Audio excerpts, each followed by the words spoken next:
All right. Okay. My bad.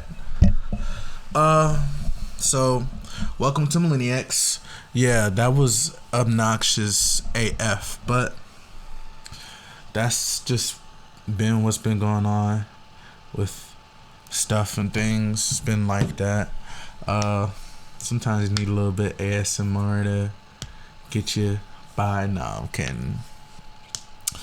But welcome back to Millenniacs. Now, I haven't posted in quite a long time since doing episode 2. I held off on posting episode 3. We recorded it and we stopped. I stopped. I was unsure of what direction I wanted to go with the show because I had so many ideas, and I think I'm going to expand upon those ideas as I go on with the show. But there was a lot of stuff I was planning on doing. I wanted to do a sports podcast. I wanted to do something with anime. I have friends that I would love to work with.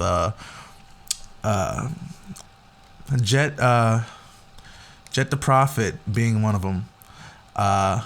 He's one of my friends. I'm plugging him because he makes the content about anime that I like. But besides that, I wanted to make a lot of content and I was unsure. I also, I said before, I do music as well.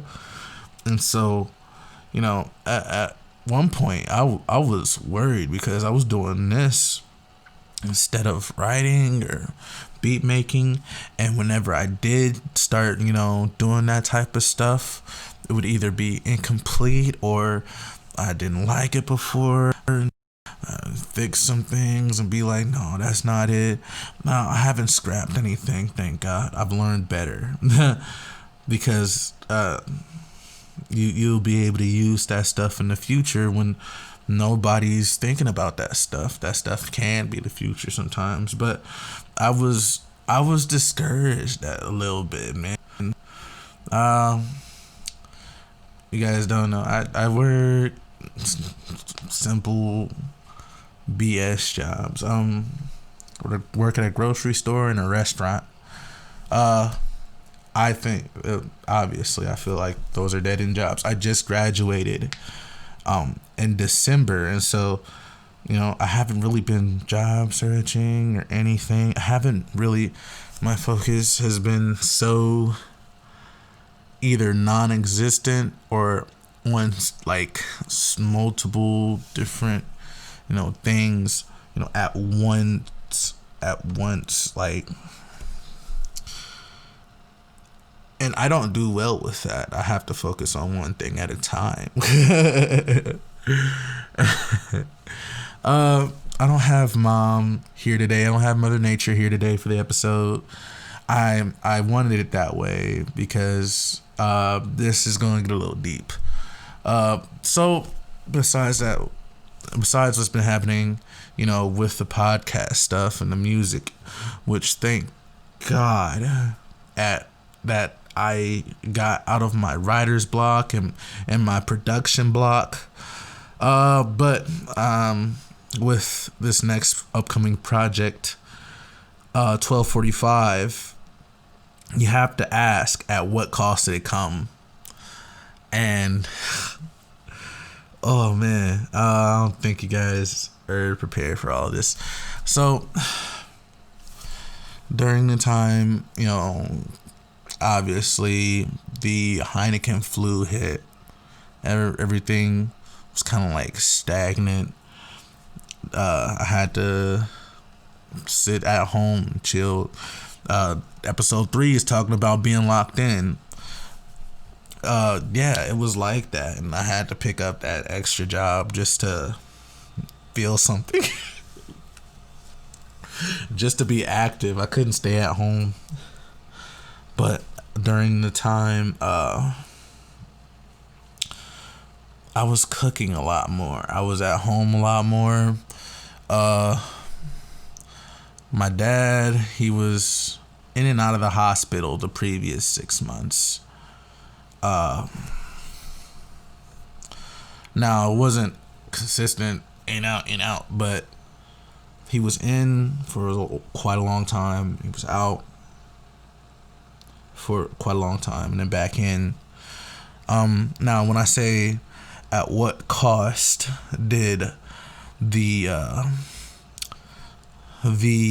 writer's block and the production block, at what cost did it take to remove those? Around a few weeks ago, Dad went back into the hospital. Now, at the time,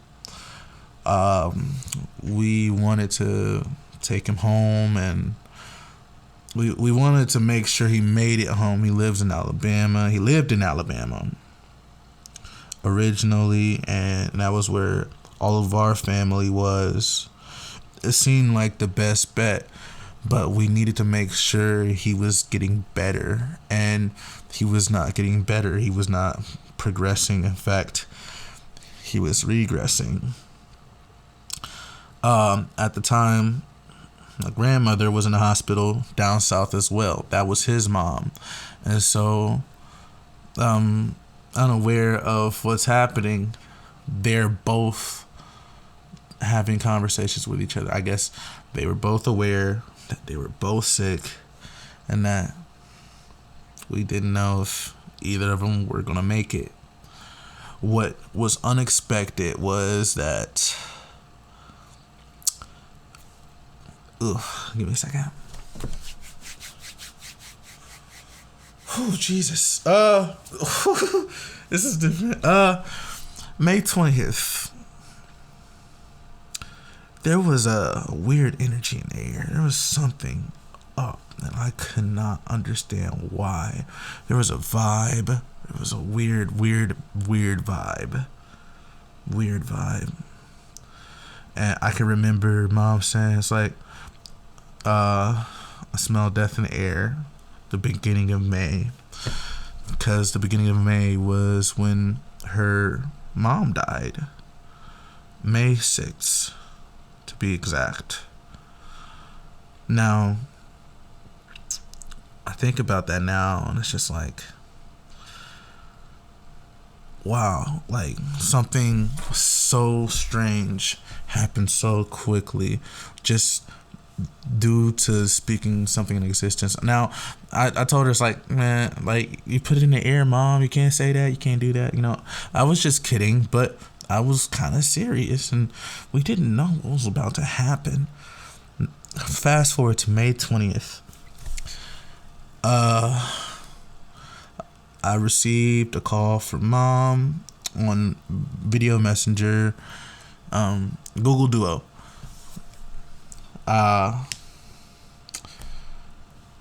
She put Dad on the phone and was like, hey son, what's going on? He struggling with this stuff, everything else. And keep in mind, I haven't said anything about it, but the man had a few strokes that were not supposed to happen by any means.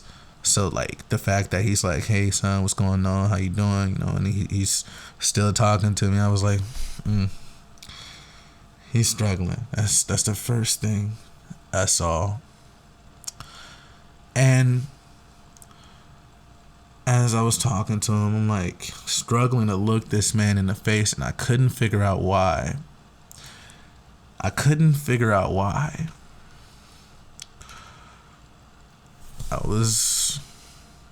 was talking to him like, Dad, I need you to be attentive to the nurses. I need you to work with them, work with the doctor, work to get out of here so that we can get you back to Alabama.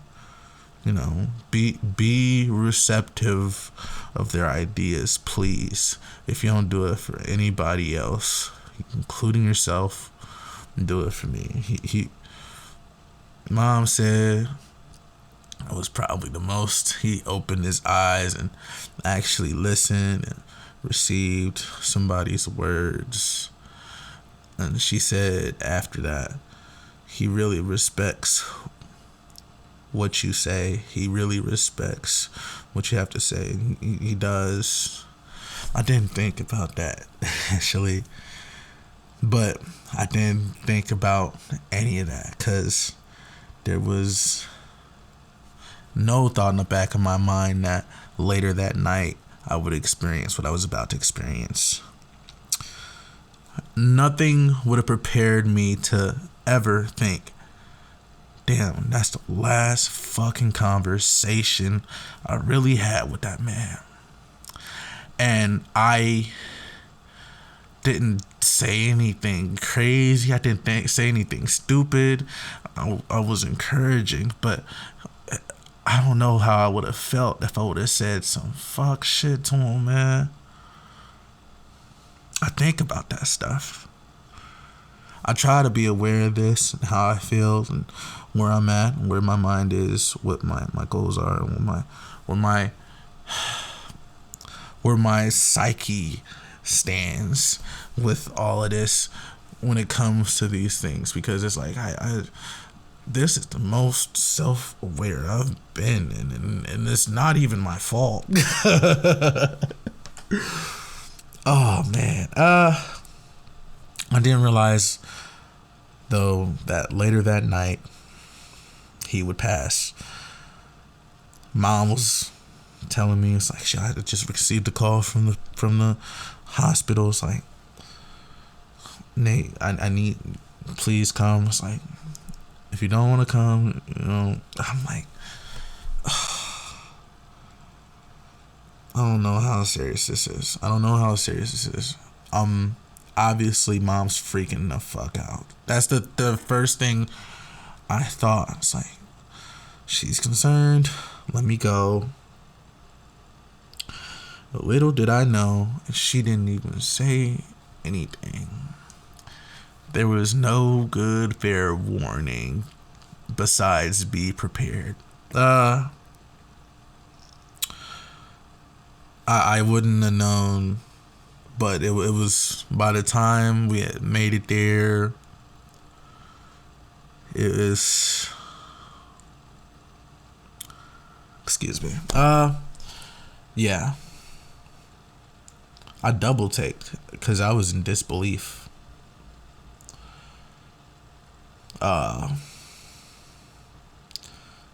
Mark the time of death is 12:40. They cleared out. It was official by 12:45. I have a song that I wrote that's gonna be on the album 12:45,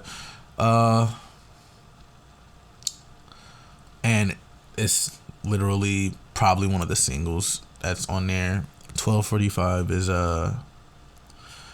what I experienced. People are gonna have to really prepare their hearts for that one, because it's very descriptive, and something like that, which is extremely scarring dependent upon the person you are, it can be so almost choking to paint a word picture to describe how you saw your father pass away in the middle of May.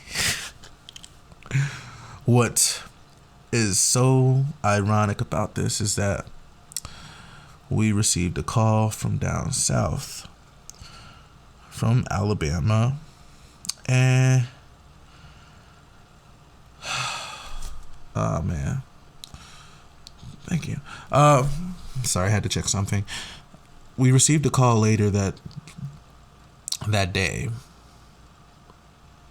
This is the same day that my father passed. This is I kid you not when I say it's like they called us and said that she passed. His mom passed. I was like, that's way too creepy. That's too much. That's crazy. That's a lot. That's a lot.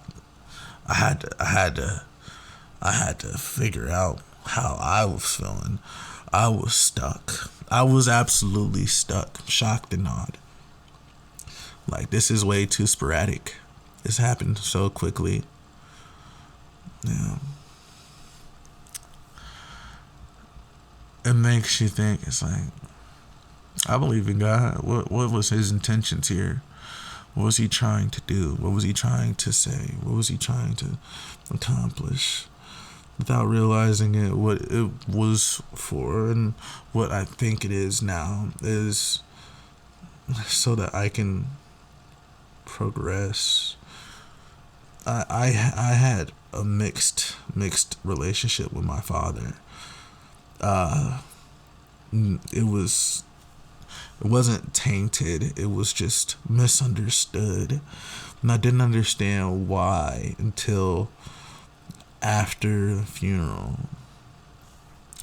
I wasn't even here for these stories about how dad had been abused by my granddad, by his dad, and all of that other stuff.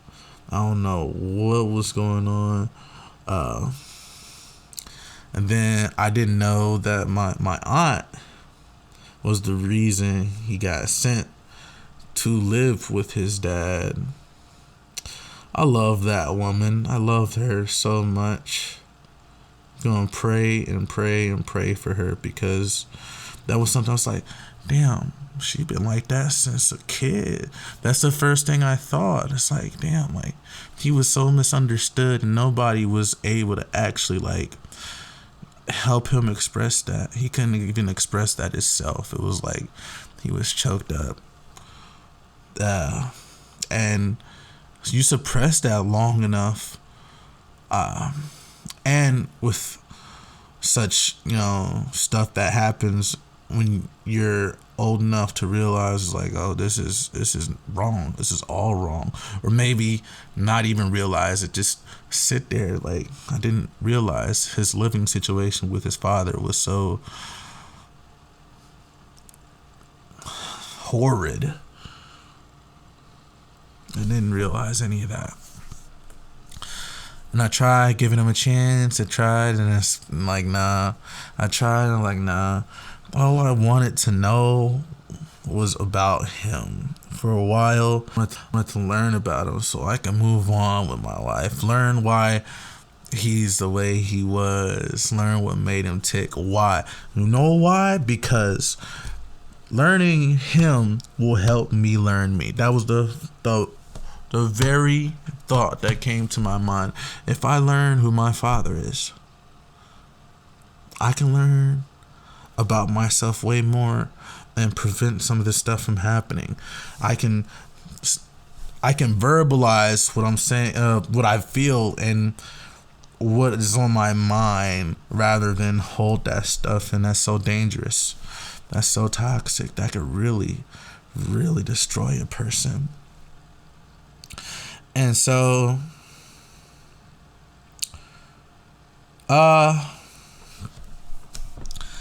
yeah, it's been like that. The reason I named the upcoming album 1245, that's the time he died. Now, I wasn't looking into it too deeply before, but when I went to Alabama for the funeral and everything, I didn't realize my cousins do tarot card readings and all of that stuff. But my cousin Ken, she read a couple of my cousins' tarot card readings, and for some reason she wouldn't read mine, but I think I was aware of what was going on with mine as well. It was like, your third eye's almost closed. It's like, yeah, I had a feeling it was something like that. The transition period. She was aware that I was aware. I didn't know anything about that stuff. I'm becoming more aware of myself, I guess. But she was like talking about numbers and stuff too. It's like, think about these numbers. She was talking about 645, all of those. I personally looked up what the numbers 12 and 45 mean. Now, number 12 is an important one when it comes to numerology. Once it signifies completion. 12 is the biblical number of completion. It was expressing that something was ending and something new was beginning. It was expressing that, like, 12 was kind of like, this is the end of all of that. This was the end of a whole, whatever this is, whatever the season that was, because we live life in seasons. Whatever season that was, that shit's cut. That shit's completely cut. But I looked up the number 45, the meaning of that. Found this cute little blog spot post, but it was very informative. This is about angel numbers. I didn't even know like what angel numbers were before, but it got me interested in it. And it was like, there's some reason I wrote that down that night. There was some reason I wrote that number down that night.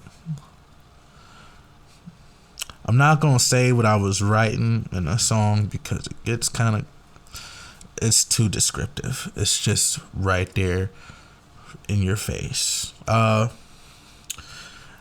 it hurts because it's in your face, but it's so subtle. It's so subtle. Here we go. I pulled it up right here. Number 45 is made by the combination of the energies and attributes of the number 4 and 5.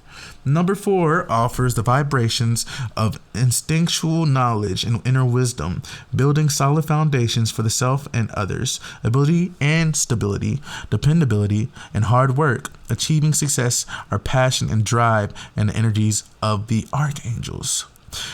Number 5 contributes to influences of imagination, magnetism, courage, personal freedom, variety, and adventure, making positive life choices, adaptability, and versatility.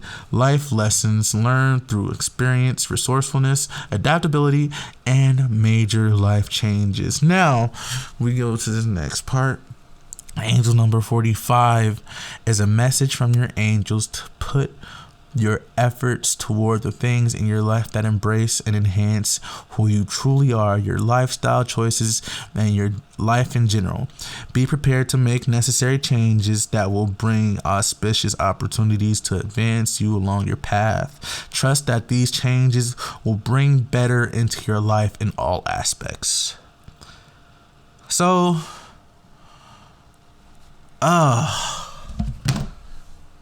1245 hit kind of different when you put it together. What I got from the number itself is this, and I wrote this down. I'm gonna make some merchandise for y'all. That's coming soon too. I wrote this down. 1245. You're done with this part of your life. Now live yours. And I made this little what's it called? I forgot. It'll come to me. But I made this little thing. It's like NLYL. It's like, now live your life. That's a pitch. That's what I received. It's so weird. I didn't look at 645.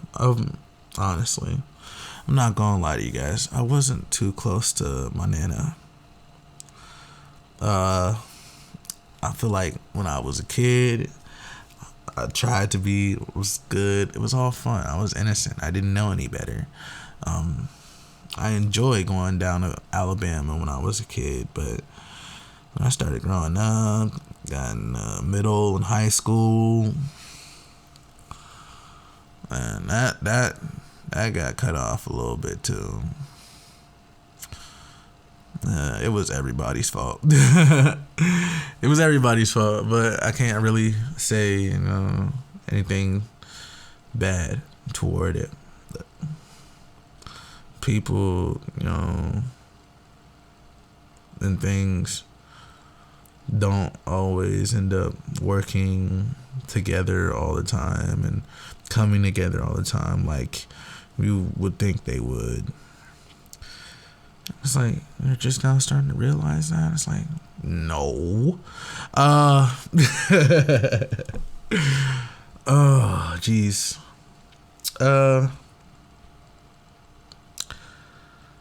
I've been going on for quite a little bit, and I'm going to take a break in a minute, but this was a lot for me to talk about because I was fearful. I was like, man, maybe I shouldn't do the podcast anymore. Maybe I shouldn't. I'm going to talk about this coronavirus and all the protesting stuff, all of that. Like, people are going but it's like, nah, you're fine. I had to tell myself, if you're going to do it, then do it. Everything, regardless of the situation, will work itself out if you work it. I was, and it took me a while because it's like after the first two, yes, double funeral, because we sent him back to Alabama for the funeral. Guess I get to visit my dad in Alabama now. After the double funeral, I ended up going up to Detroit for a couple days, coming back down next Friday. So this was back-to-back weeks where I was in a funeral. I was kind of disappointed in being at that second funeral, or should I say third funeral. They had to, my aunt and my mom had to correct me a couple of times because it just didn't sound right. It didn't feel good. It was like, there's two funerals. It's like, no, it's like three funerals. That's unfortunately accurate. But after the very first double funeral with my dad and his mom and Nana. His mom is Nana. I didn't realize I was going to be in another funeral. Like, that Friday, after everything was said and done, I was trying to chill out. One of my cousins, she asked me to be a pallbearer for her dad's funeral. I'm like, of all the times to ask me. And the first thing was like, that I don't know why you would do such a thing. That is extremely inconsiderate. That was the first thing. It almost brought me to tears. I wanted to block her initially. I wanted to. I almost just wanted to say, no, Natasha, I'm not doing this and I'm not doing you. That was the first thing I wanted to say. And I was like, if you don't get it out of the way, be patient and just think about what you're doing and saying prior to. Think about your situation. Don't be like that. I had to force myself to just say, sure, why not? And I don't know if she still understands how hurt I was off of that. I didn't even tell mom how I was extremely hurt. I was like, damn, like, why would you ever? Like, why would anybody ever? And now it's like a friend popped up out of nowhere. He's asking about another funeral for his grandfather. It's like, I'm so over fucking funerals, guys. Let's just call it a funeral and move on, please and thank you. That's what I wanted to do. All this stuff compiled up into my emotions. This is what the 1245 project is going to be. It's just going to be clean cut, cutthroat, and honest, including the stuff with the corona and the protests. But I was talking about that beforehand. People are now going to pay attention to this stuff. Regardless, I am doing so confidently. I trust that this next project is going to really push me over the hump of exposure, at least. I like what I did with it. I'm very confident with it. I'm going to expand upon it after this little break. I know I said I was going to take a break, but it's just, I had to explain that. I had to explain all of this. I had to tell where I was at with everything. Not going to go into the feeling of betrayal. That goes way too deep. Nothing that scissors can't help, because why not cut people off? But regardless, I am back. I took my time. I gave it some thought. And I'm going to tell you what's going to be coming after this break. Breakaway.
All right.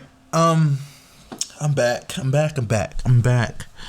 So now that you know, have a recap, know how I feel. Uh, let's talk about what's happening now. So, Millenniacs, of course, continues with this episode. Now, 12:45. That's the next musical project I'm doing. That's the next EP I'm doing. 12:45 is going to have 10 tracks. 10 solid tracks. The vibe I'm going for is honest. But I was already doing that type of content. But regardless, it's going to be very cutthroat, concrete, and this is going to be the highest quality I've ever really recorded and produced with, like, ever in my career of doing this music stuff. It's going to take you on a roller coaster. It's a roller coaster of emotions. There's a lot going on.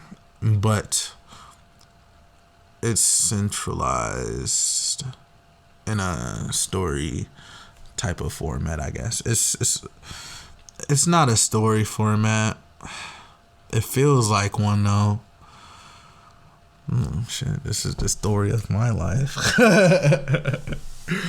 Oh man. So I'm very proud of what I've done. Very proud of that. I'm glad I'm doing it. And I pray to God that, you know, this gives the almighty push. Speaking of almighty push, thank God for all Naruto fans, unless you're a Sakura fan, because who likes Sakura? But besides that, I think I wanted to do something with anime eventually on the show. I don't know when, and I think I'm going to make that its separate thing.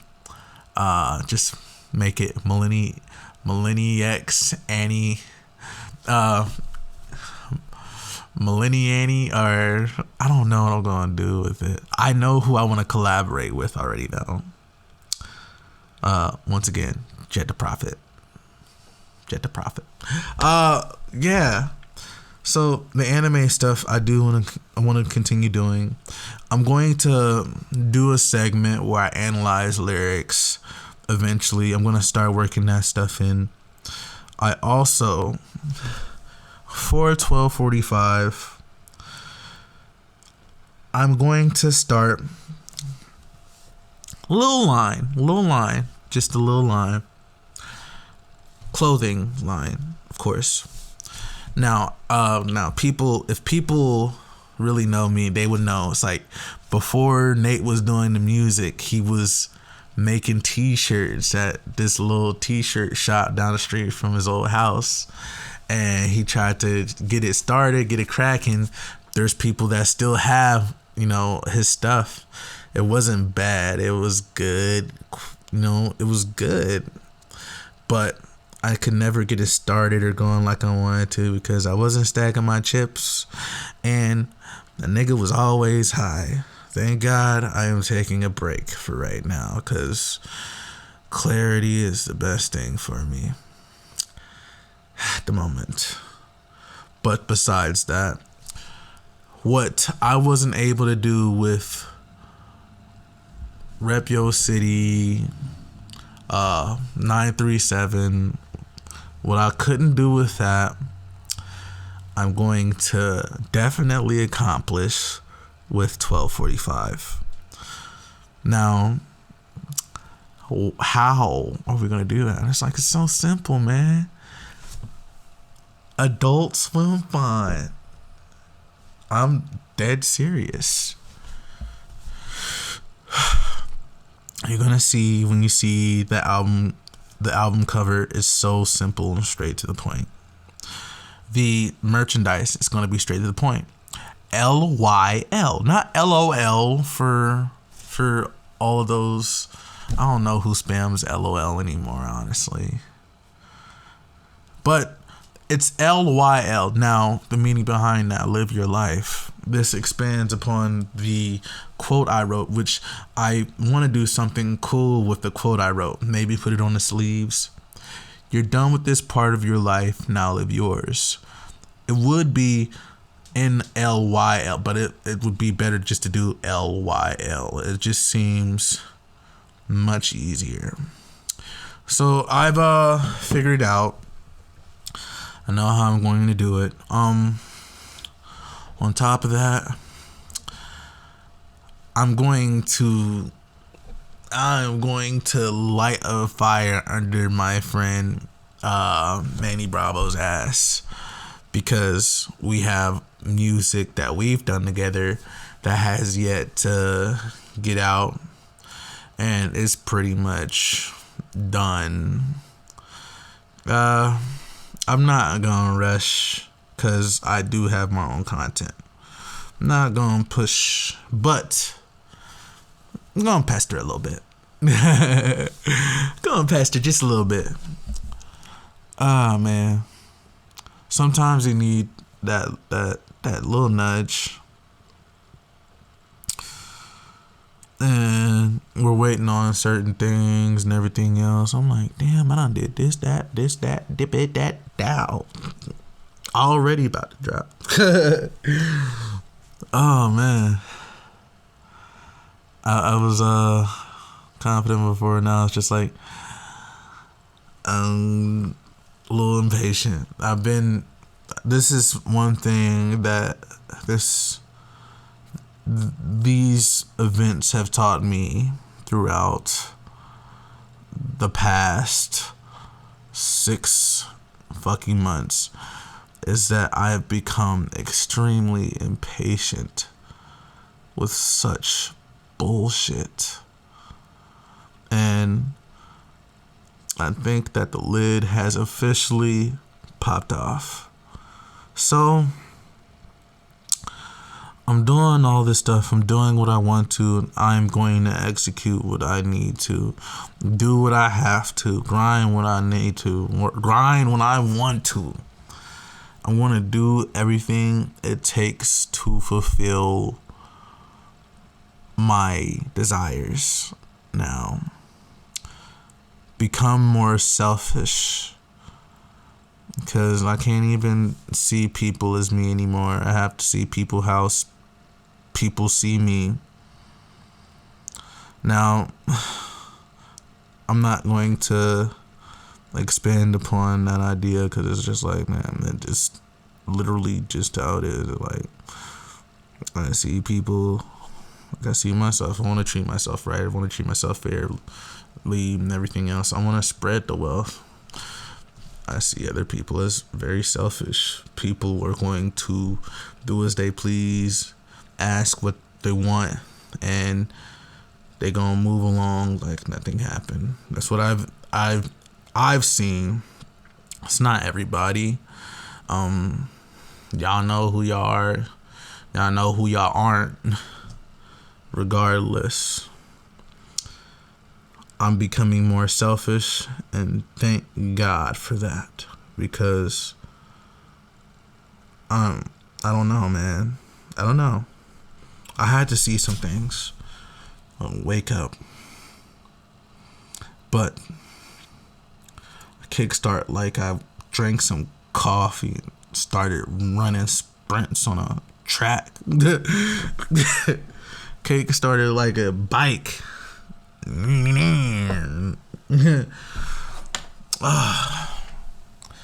Switch from THC to CBD for a little bit. Gotta fast a little bit. You can't overdo the THC.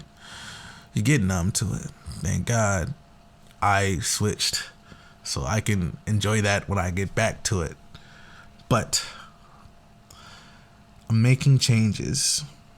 I'm starting to progress, and I'm starting to see it's like It's not gonna show itself until you're there already. It's not gonna show itself until you're there already. And I'm gonna end this pretty soon because it's like I'm kind of running on, and I've talked about what to talk about, but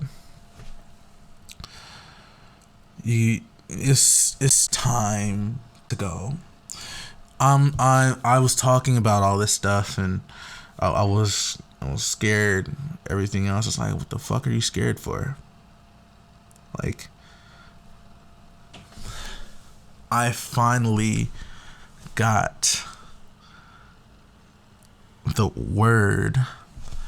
My Pastor Dwight Brown used to say this at church. Find that rhema word. That rhema word, that word that holds that power.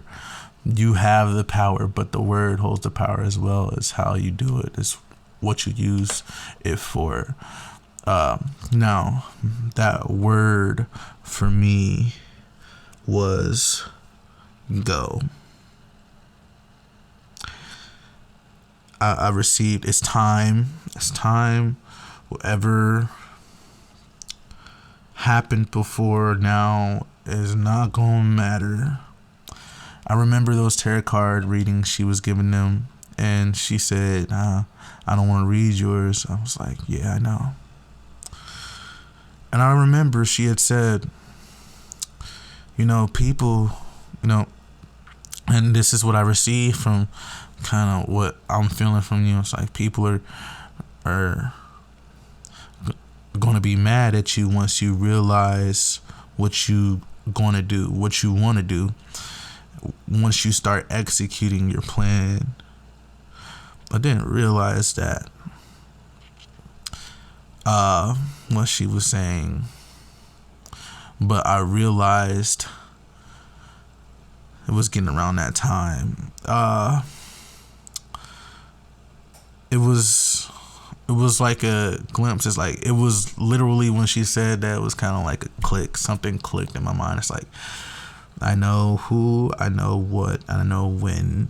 Okay, I don't know when, but I know who and I know what.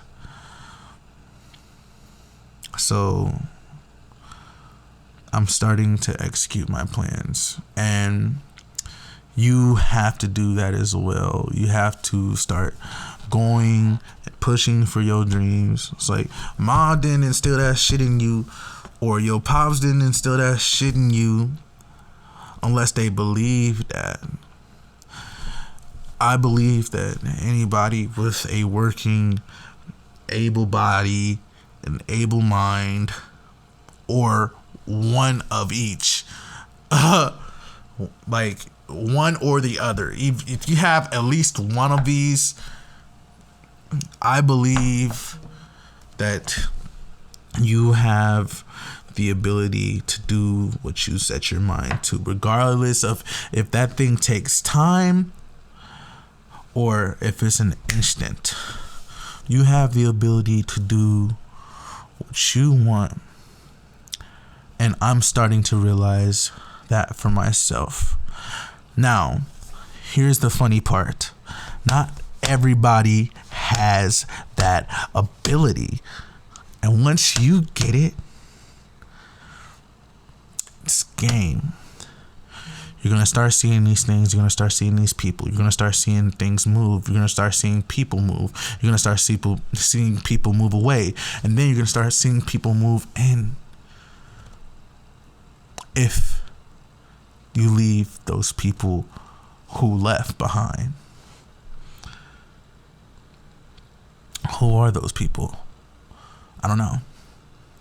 Who are the people that came in? I don't know. Who are the people that stayed? Yeah, I know. You're going to be able to determine that for yourself. You're going to be able to determine how you feel about these things. Become more self-aware about what you want to do with your future, your plan. You're going to not only continue to work on your craft, but perfect it to where you can make anything look like a miracle. So I guess what I'm saying to not only the audience but myself is that don't let people get in the way of your blessing. Once you grab that bull by the horns, do not let go. That ride is shaky as fuck, but it'll calm down. And then once he calms down, that's yours for the taking. That's victory. That's pure victory. You don't have these seasons. The season has completely changed. So, yeah, I talked for a lengthy amount of time. I didn't want to talk about what's going on with Corona, the UFOs or the Hornets or even freaking the protest of all the things. I had to repost one of my old songs because it was literally a I told you so moment. But people are gonna listen after they hear this next album. This next EP is going to open some eyes, open some hearts, and open some ears. I'm claiming that. And I suggest and pray that you claim your own victory as well. This is going to be the end of the episode. Thank you for tuning in. And I absolutely love you, Millennial Xers, baby. I love you guys.